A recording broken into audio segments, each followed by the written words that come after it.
Hi everyone, this is Tiffany Lambert from mindfuleatingmyway.com. I wanted to talk to you today about why I have the my way on the end of mindful eating, because there's already so many programs out there and you would think that this would just be a universal concept. But like everything dieting, it's not. There are different slants even within the mindful eating niche or genre.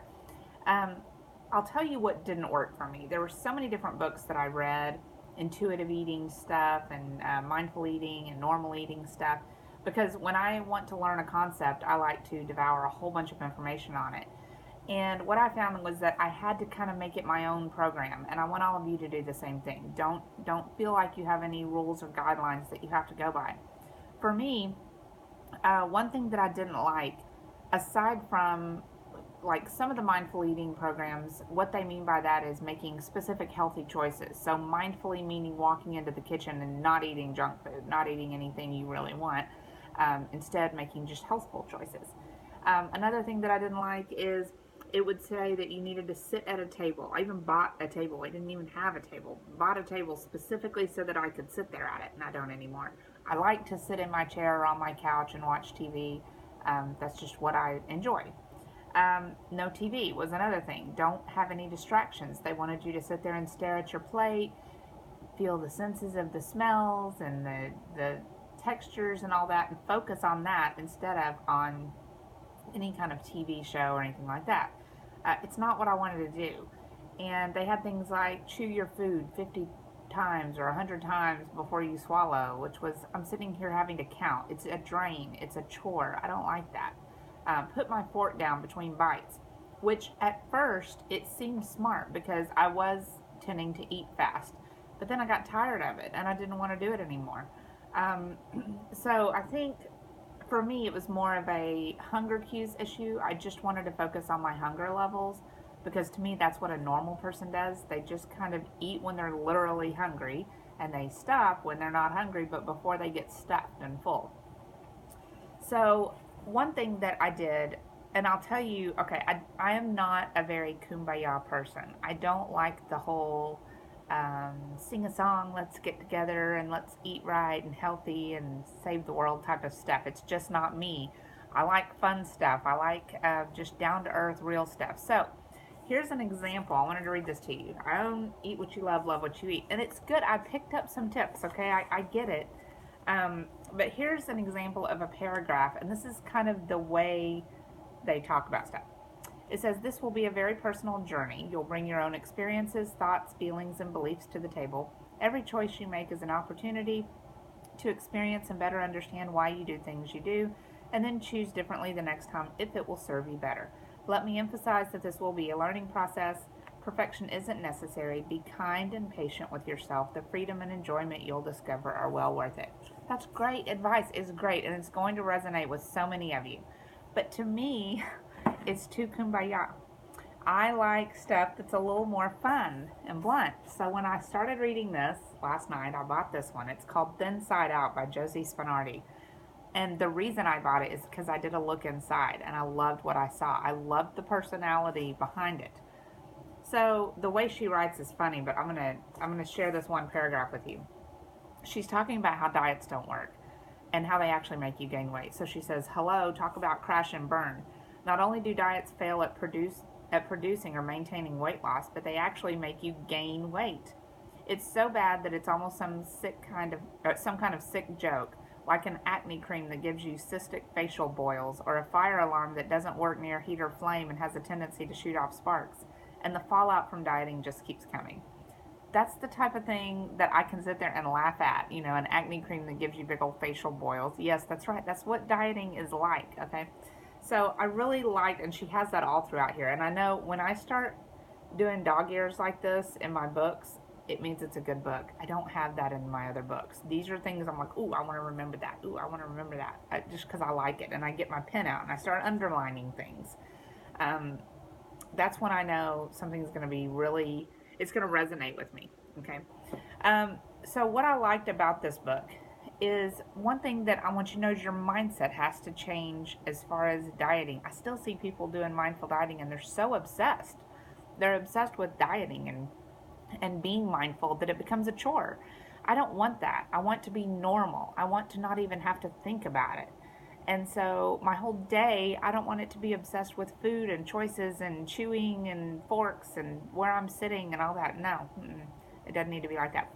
One thing that I thought was really interesting in this book, she talks about this study that they did. It was Dr. Keyes, I believe, and he was doing a study on K rations, how many calories can people live on without it affecting them emotionally, psychologically, and things like that. So they chose 400 men and they followed them around for 3 months, and they handpicked 36 grown men who were very healthy and very sound mentally, had no food issues whatsoever, and they chose those people, the top cream of the crop, to go on a 1,600 calorie a day diet. Now, 1,600 calories, you're like, wow, that's more than I eat. But when you talk about a grown man's who's physically active, his calories, that's way too little. Okay, they put them on that kind of a ration, and they all developed these major food issues, and they had trouble. They said at the end of the study that they would never again allow a study like this to be done because it was so cruel and life threatening to them emotionally. Um, it's kind of like, well, what they said is that food became a major focus in their life. Everywhere they went, everything they did, it was food related. It becomes an obsession. And have you ever seen, or do you have a friend like this on Facebook who they start talking about it? I've done it myself. They start talking about it every time they're dieting. I'll now talk about the pride of my weight loss, but I'm talking about food. They'll start taking pictures, eating carrots and almonds today and stuff like that. And it's just like, okay, it's all the time. Whereas when they're not on a diet like that, they're not posting all those meals. It's a little different. These guys became the type of men who started binge eating, hiding food.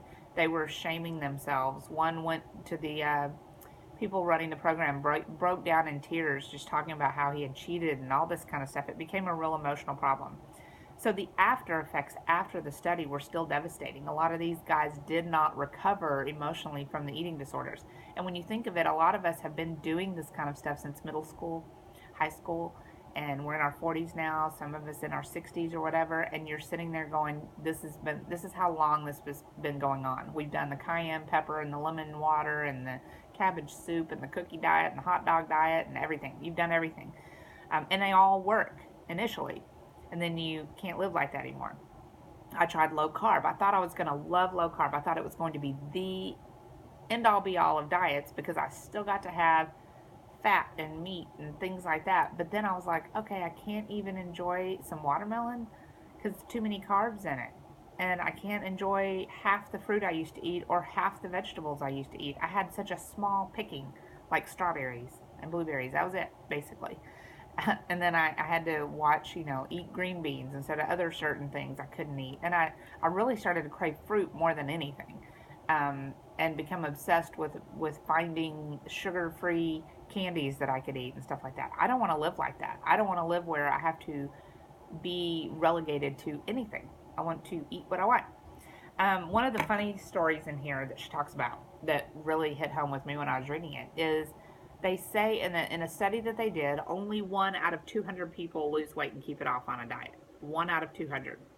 So think about the billions, millions of people dieting right now. Only 1 out of 200 are going to succeed with this.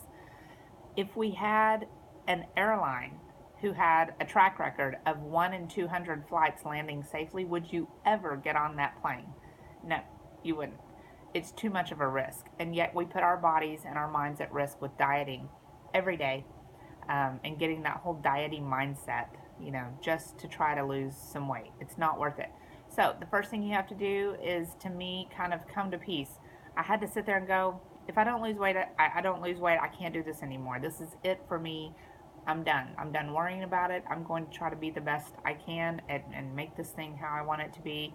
But I had to come to this acceptance level of I'm getting off that ride of dieting behavior completely.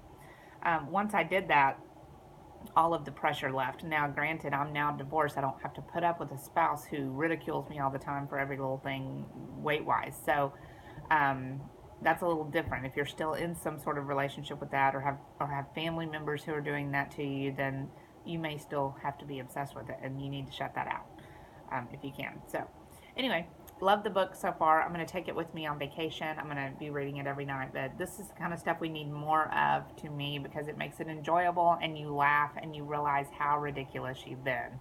And it kind of helps you change your mindset with things like that, all right? So create your own program, take what tips you like of mine, throw away what you don't like, and tailor it to yourself. I call it Franken-tipping. So just put Franken, whatever your name is, at the top of it and make your own program. All right? Thanks. Bye-bye.